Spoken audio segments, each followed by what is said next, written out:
Hello everyone, कैसे हो आप सभी। आई होप कि आप सभी कोई अच्छे होंगे। दोस्तों, कुछ परेशानियों की वजह से मैं कुछ टाइम से वीडियोस को अपलोड नहीं कर पा रही थी, जिसके लिए मैं माफ़ी चाहती हूँ। लेकिन अब से वीडियो कंटिन्यू आने वाले हैं, तो प्लीज़ मेरे चैनल के साथ में कनेक्ट रहिएगा। सो आज मैं एक्सप्लेन करने वाली हूँ मेड्स रिवेंज का थर्ड पार्ट, क्योंकि इसके लिए बहुत सारे कमेंट्स आ रहे थे कि आप इसके आगे के पार्ट्स को एक्सप्लेन करिए। सो बिना समय गंवाए हम चलते हैं इसकी एक्सप्लेनेशन की तरफ। पार्ट 3 की शुरुआत वहीं से होती है जहां टियांग डोंग से एक आदमी को ज़बरदस्ती शूट करवा देता है। गन की आवाज़ सुन करके डोंग फर्श पर गिर जाती है और वो उस आदमी को मरा हुआ देख करके बहुत बुरी तरीके से डर जाती है। जिसके बाद में वो रोते हुए टियांग से पूछती है कि आखिर वो उसके साथ में ये सब क्यों कर रहा है। जिस पर टियांग उसे गन दिखा करके कहता है कि अब जैसा कि तुम मेरे साथ रहने लगी हो और मेरे बहुत सारे दुश्मन भी हैं जो कि मुझे मारना चाहते हैं, इसीलिए तुम पर भी हमले हो सकते हैं। बेहतर यही होगा कि तुम ये स्किल्स सीख लो ताकि जब भी मैं तुम्हारे आसपास ना रहूं तो तुम खुद को प्रोटेक्ट कर सको। इतना कहने के बाद में टियान उसे ज़बरदस्ती उठाता है और वहाँ पर बचे हुए आदमियों को भी उसे शूट करवा देता है। ये सब देख करके डोंग बहुत बुरी तरीके से डर जाती है और रोने लग जाती है। तो टियांग उसके कान में कहता है कि याद रखना कि ये सभी मरना डिजर्व करते थे और तुम्हें कभी भी बुरे लोगों के ऊपर तरस नहीं खाना चाहिए। जिस पर डोंग टियांग के ऊपर ही उल्टा गन तान देती है और कहती है कि फिर तो सबसे बुरे इंसान तुम ही हो मेरे लिए यहाँ पर। ये सब देख कर के टियांग का राइट हैंड डोंग पर गोली चला देता है, पर टियांग उसे बचा लेता है। अपने ऊपर गोली चलता हुआ देख डोंग चीखने चिल्लाने लग जाती है। उसकी इतनी बुरी हालत देखकर गवर्नर उसे मेंशन वापस भिजवा देते हैं। डोंग के जाने के बाद में गवर्नर का राइट हैंड उनसे सॉरी कहता है, ये कहते हुए कि वो काफ़ी ज़्यादा डर गया था कि कहीं वो टियांग के ऊपर गोली न चला दे। नेक्स्ट सीन में हम यूजो को देखते हैं जिसे डोंग फैमिली का गोल्डन टर्टराइज मिल जाता है। अब यहाँ पर ये सोचने वाली बात है कि आखिर ये इसके पास में कैसे आया। यहाँ पर हमें साफ तौर पर पता चलता है कि शायद इसी ने डोंग फैमिली पर अटैक करवाया होगा, पर यूजो को तो उस गोल्डन टर्टराइज के अंदर का रखा हुआ मैप चाहिए था और जब वो उसे खोलता है तो उसमें कुछ भी नहीं पाता। जिसके बाद में यूजो का खास आदमी उसे येनियर के बारे में बताता है कि येन एक नौकरानी की बेटी है जो कि डोंग फैमिली के साथ में बचपन से रहती हुई आई है, जो कि अभी अपने आप को डोंग कह रही है। ये सब सुनकर यूजो काफ़ी ज़्यादा परेशान हो जाता है। अब यहाँ पर हमें साफ तौर पर पता चलता है कि यूजो एक अच्छा इंसान नहीं है। जिसके बाद में उसे डोंग मिलती है जिसका उतरा हुआ फेस देखकर वो उसे पूछता है कि तुम कुछ ठीक नहीं लग रही हो, क्या कोई परेशानी है। तो डोंग उसे बताती है कि वो कुछ आदमियों की जान लेकर के आई है। गवर्नर ने उसे ज़बरदस्ती पकड़कर कुछ लोगों को जान से मरवा दिया है। ये सुनकर के यूजो शॉक्ड हो जाता है। यहाँ पर डोंग उससे पूछती है कि आखिर आप में और गवर्नर में इतना फ़र्क क्यों है। आप इतने पोलाइट और शांत हैं, जबकि गवर्नर तो किसी से बात तक नहीं करते ढंग से और हर बात पे वो किसी को भी गोली मार देते हैं। क्या गवर्नर से कोई ये पूछने वाला नहीं है कि आखिर उन्होंने उन लोगों को क्यों मारा है। जिस पर यूजो उसे समझाता है कि वो एक गवर्नर है और उनके पास में पूरी अथॉरिटी है किसी को भी मारने की, और वो बिना वजह किसी को नहीं मारते। उसके पीछे कोई ना कोई रीज़न ज़रूर होगा। जिसके बाद में यूजो उससे बहुत प्यार से पूछता है कि अगर उसे गवर्नर के साथ रहने में ज़्यादा प्रॉब्लम हो रही है तो वो ग्रैंड मदर से कहकर उसे अपनी मेड बनवा सकता है। पर यहाँ पर डोंग कहती है कि वो किसी की भी मेड नहीं बनना चाहती, वो जल्द ही गवर्नर से छुटकारा पा जाएगी। तभी वहाँ पर येनियर आ जाती है और डोंग से कहती है कि अगर तुम हम दोनों से दूर रहोगी तो ज़्यादा अच्छा होगा, क्योंकि तुम गवर्नर के साथ जो रहती हो। जिस पर डोंग कहती है कि अगर तुम मुझे चोट नहीं पहुँचाओगी तो गवर्नर भी तुम्हें कुछ नहीं करेंगे। उन दोनों के बीच लड़ाई होने वाली होती है कि यूजो येनियर को लेकर के अपने साथ चला जाता है और उसके साथ में चेस खेलने लगता है और कहता है कि आखिर तुम वहाँ पर बीच में क्यों आई। जिस पर येनियर कहती है कि वो बस इतना याद दिला रही थी कि वो उसकी होने वाली फियांसी है। यूजो कहता है कि क्या तुम्हारी इतनी औकात है जो तुम मुझे ये बात याद दिला सको। ये सुनकर कि येन की हवाइयाँ उड़ जाती हैं और वो यूजो से पूछती है कि मैं समझी नहीं। जिस पर यूजो कहता है कि सारा कुछ किया धरा तुम्हारा है। येन अभी भी अनजान बनने का नाटक करती है। यूजो कहता है कि मुझे सब कुछ पता है कि तुम कौन हो, इसीलिए इतनी स्टूपिड तरीके से किसी को फ्रेम करना बंद कर दो। तो येन कहती है कि मैं डर गई थी।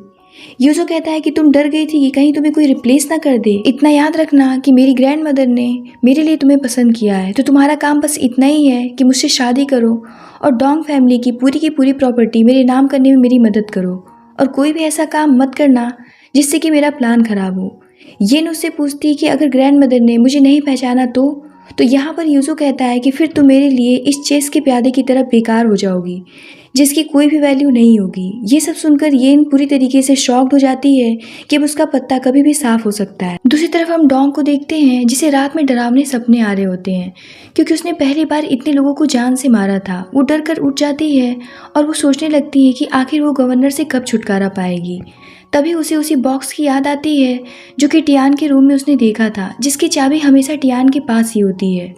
अब वो उसे हासिल करने के लिए गवर्नर की कही बात को याद करती है कि हमें अपने दुश्मन पर कभी भी तरस नहीं खाना चाहिए, जिसे दिमाग में रखते हुए वो दूसरे दिन सुबह गवर्नर के पास जाती है और बहुत ही ज़्यादा प्यार से बात करती है, जिसे देख करके गवर्नर भी शॉक्ड हो जाते हैं कि आखिर अब इसे क्या हुआ।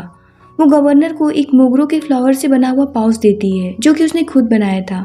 वो टियान से कहती है कि ये आपको प्रोटेक्ट करेगा क्योंकि गवर्नर साहब एक वॉर के लिए जा रहे होते हैं।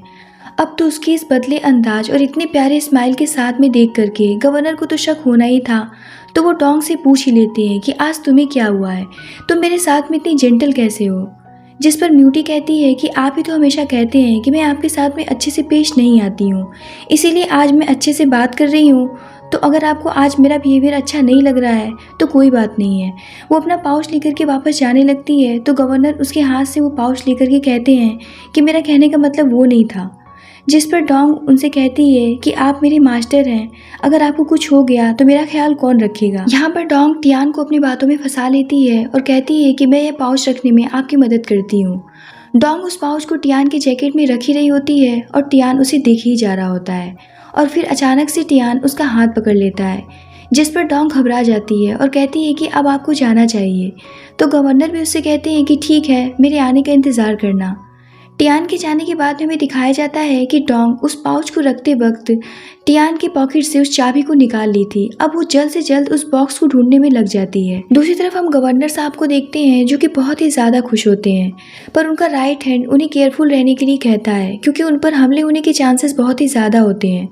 पर गवर्नर स्माइल करते हुए कहते हैं कि उन्हें डरने की कोई भी ज़रूरत नहीं है क्योंकि उनके पास में डोंग की दी हुई पाउच है। दूसरी तरफ हम देखते हैं कि डोंग अब उस फाइनली बॉक्स के पास पहुंच जाती है और वो उसे ओपन कर लेती है, जिसके अंदर वो अपने फादर की दी हुई सील को पाती है जो कि मरते वक्त उसके फादर ने उसे दिया था। यही वो सबूत था जो कि उसे असली डोंग साबित कर सकता था।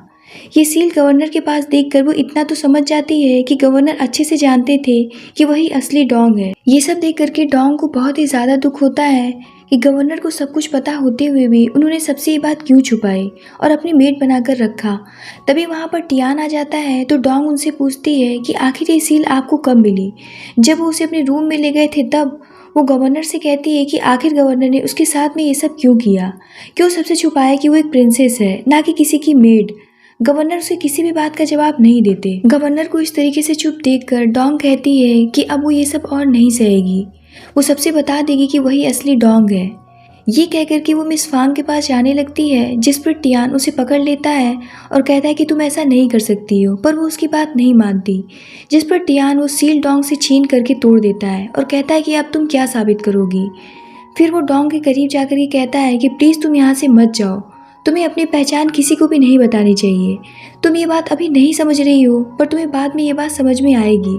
जिस पर डोंग अपने गले पर नाइफ रखते हुए कहती है कि अगर आप मुझे यहाँ से नहीं जाने देंगे तो मैं खुद को मार डालूंगी। ये देख करके टियांग उसे छोड़ देता है और वहाँ से जाने देता है।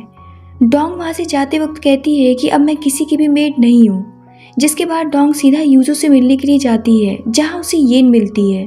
तो डोंग उससे पूछती है कि आखिर तुम यहाँ पर क्या कर रही हो। जिस पर येन कहती है कि ये मेरे फियांसे का रूम है तो मैं यहाँ नहीं रहूँगी तो और कौन रहेगा, तुम। जिस पर डोंग उसका नाम लेते हुए कहती है कि फियांसे और तुम। यहाँ पर येन समझ जाती है कि डोंग की मेमोरीज वापस आ गई हैं और कोई सीक्रेट इसे पता चल चुका है और वो डोंग से कहती है कि तुम अभी तक मेमोरी लॉस करने का नाटक कर रही थी। तो डोंग कहती है कि हाँ मैं नाटक कर रही थी, मैं तुम्हारा पर्दाफाश करके पूरे घर वालों के सामने लेकर आऊँगी। जिस पर येन कहती है कि तुम्हारी बातों पर तो कोई भी यकीन नहीं करेगा क्योंकि घर वालों को तो पूरा यकीन है कि मैं ही डोंग हूँ। यहाँ पर डोंग कहती है कि तुम्हें नहीं लगता कि जब मैं इतनी आधी रात में तुम्हारे साथ ये सब बात कर रही हूँ तो मेरे पास में कोई ना कोई ठोस सबूत ज़रूर होगा। ये सुनकर के येन घबरा जाती है कि आखिर इसके हाथ में कौन सा सबूत लग चुका है। जिस पर डोंग वो सील दिखाते हुए कहती है कि अब तुम्हारा नाटक खत्म हो चुका है क्योंकि जैसे ही मैं इस सील में इस फांग को दिखाऊंगी वो समझ जाएंगी कि असली डोंग कौन है। और तुम्हें तो अच्छे से पता है कि वो झूठ बोलने वालों के साथ में क्या करती हैं, तो बेहतर यही होगा कि अब तुम यहाँ से जितनी जल्दी हो सके निकल जाओ। क्या पता तुम कल जिंदा बचो भी या ना। जिसके बाद में हम देखते हैं कि डोंग यूजू के रूम के बाहर उसका इंतज़ार कर रही होती है और यहाँ पर हमें एक फ्लैशबैक दिखाया जाता है जहाँ डोंग यूजू से पूछती है कि क्या तुम येन को पसंद करते हो। पर यूजू तो अच्छे से जानता था कि असली डोंग कौन है। इसी बात का फ़ायदा उठाते हुए वो बहुत ही चालाकी से डोंग को फंसा करके कहता है कि अगर ग्रैंड मदर ने ये डिसीज़न मुझ पर छोड़ा होता तो मैं तुम्हें चूज़ करता, ना कि येन को। उसकी इस बात से डोंग बहुत ही ज़्यादा खुश हो जाती है कि वो डोंग को पसंद करता है। जहाँ प्रेजेंट में हम देखते हैं कि वो यूजो से अपने दिल की बात कह देती है कि वो भी यूजो को बहुत ही ज़्यादा लाइक करती है। यहाँ पर वो उसे अपनी पूरी सच्चाई बताती है कि वही डोंग फैमिली की असली प्रिंसेस है और अब वो उससे लीगल तरीके से शादी करना चाहती है।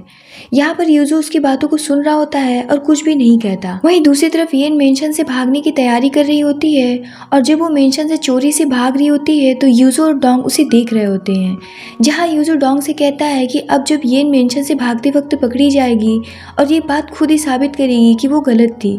जिस पर डोंग कहती है कि ये बात मैं अच्छी तरीके से जानती थी कि अगर मैं उसे धमकी दूंगी तो वो यहाँ से भागने की कोशिश करेगी और अगर मैं सबके सामने आकर के वो सील दिखा भी देती तो भी येन काफ़ी आसानी से साबित कर देती कि वो सील मैंने चुराई है। इसीलिए उसने येन को धमकाया।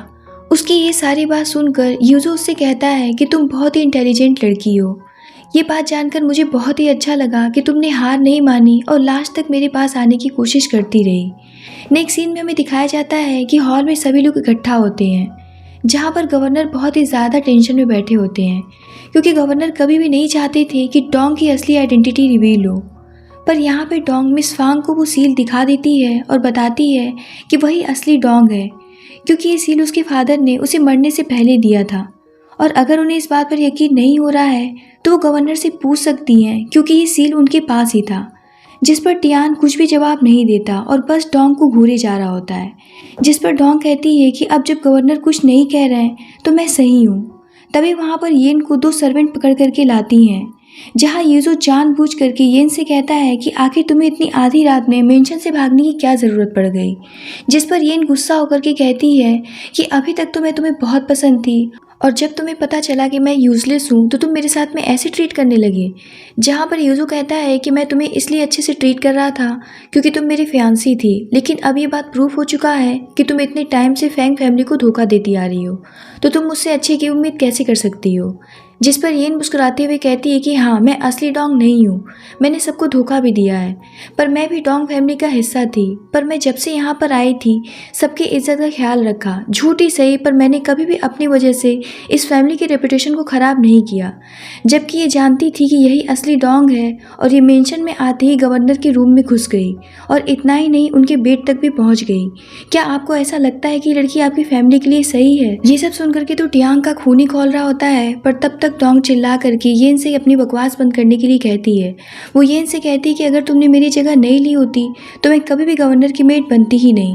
जिस पर येन मिस फांग से कहती है कि ये बात आप अच्छी तरीके से जानती हैं कि ये पहले ही दिन गवर्नर के रूम में पाई गई थी और ये हमेशा ही उनके साथ में रहती थी उनकी मेड बनकर उनके रूम में, और पता नहीं इसने क्या क्या किया है। ये बात यहाँ पर सभी लोग जानते हैं कि फैंग फैमिली की इतनी रेपुटेशन है, तो क्या ये बात देख करके अच्छा लगेगा कि एक लड़की के लिए अंकल और नेफ्यू दोनों ही लड़ रहे हैं। उसकी इतनी बेहूदी बात सुनकर टियांग को बहुत ही ज़्यादा गुस्सा आ जाता है और वो अपनी गन निकाल कर उसे शूट करने वाला होता है कि तब तक डोंग उसके सामने आ जाती है उसे बचाने के लिए। ये सब देख करके येन बहुत बुरी तरीके से डर जाती है और वो चुप हो जाती है। डोंग गवर्नर से रिक्वेस्ट करती है कि उसे छोड़ दें क्योंकि वही एक आखिरी मेंबर उसकी फैमिली में बची हुई है। अब जैसा कि उसके पास में रहने के लिए कोई भी जगह नहीं है तो उसे मेंशन में ही रहने दिया जाए। उसकी इस बात को लॉर्ड लेडी मान जाती हैं, जिसके बाद में यूजो डोंग का हाथ पकड़कर अपनी ग्रैंड मदर से कहता है कि अब जब सब कुछ क्लियर हो ही गया है तो क्यों ना अच्छा सा दिन देखकर उन दोनों की सगाई कर दी जाए। ये सब सुनकर के तो टियान का खून ही खोल रहा होता है और उसे लग रहा होता है कि वो अभी के अभी इस यूजो को मार ही डाले। वेल मिस फांग भी इस बात को समझ रही होती हैं कि ये सब सुनकर टियांग अपना कंट्रोल ना खो दे और इसी वजह से इस बात को टालने के लिए कह देती हैं कि बहुत ही ज़्यादा रात हो गई है तो अब हमें सो जाना चाहिए। और वो डोंग से कहती हैं कि तुम्हारी सच्चाई अब हमें पता चल चुकी है तो तुम्हें कोई भी परेशान नहीं करेगा। सबके जाने के बाद में टियान इन दोनों को साथ में देख करके जेलसी के कारण मरा जा रहा होता है। नेक्स्ट सीन में हम देखते हैं कि टियान काफ़ी ज़्यादा ड्रिंक कर लेता है और काफ़ी ज़्यादा नशे की हालात में होता है, जहाँ गवर्नर का राइट हैंड उन्हें इस हालत में देखकर उसे बहुत ही ज़्यादा गुस्सा आता है और वो गवर्नर से कहता है कि आपने उस लड़की को बचाने के लिए क्या क्या नहीं किया, जबकि बदले में उसने सिर्फ आपको दुख दिया है। वो गवर्नर से कहता है कि अब उससे ये सब नहीं देखा जाएगा, इसीलिए वो अभी के अभी डोंग को सब कुछ सच बता देगा, पर गवर्नर उसे ऐसा करने से रोक देते हैं। आगे हमें दिखाया जाता है कि डोंग अपने रूम की तरफ जा रही होती है कि तभी उसके पास टियान आ जाता है और वो यहाँ पर ज़बरदस्ती उसके क्लोज जा करके उसे किस कर लेता है और वो कंटिन्यू उसके साथ में ज़बरदस्ती किए जा रहा होता है और रुकने का नाम ही नहीं ले रहा होता है, जिस पर डोंग उसे एक थप्पड़ खींच करके लगाती है और उसे धक्का दे देती है और वो उनसे कहती है कि आप एक गवर्नर हैं तो अपनी इज्जत का ख्याल करिए, साथ ही मैं यूजो की होने वाली वाइफ हूँ तो मेरी भी रिस्पेक्ट करिए। जिस पर टियांग उसके क्लोज जा करके कहता है कि तुम मेरी वुमेन हो और मैं ये शादी कभी भी नहीं होने दूंगा। घर में ये बात सबको अच्छे से पता है कि तुम मेरे साथ में सो चुकी हो और इसीलिए सिर्फ तुम मेरी हो, और देखा जाए तो इसी वजह से तुम्हारी इंगेजमेंट यूजो के साथ में टूट चुकी है, क्योंकि एक वुमेन दो आदमियों के साथ में तो शादी नहीं कर सकती। जिस पर डोंग कहती है कि ये बात मैं और आप अच्छी तरीके से जानते हैं कि उस रात हमारे बीच में कुछ भी नहीं हुआ था। तो यहाँ पर टियांग कहता है कि क्या हमारे बीच में कुछ भी नहीं था, और इसी के साथ में इस पार्ट की यहीं पर एंडिंग होती है। Thanks for watching.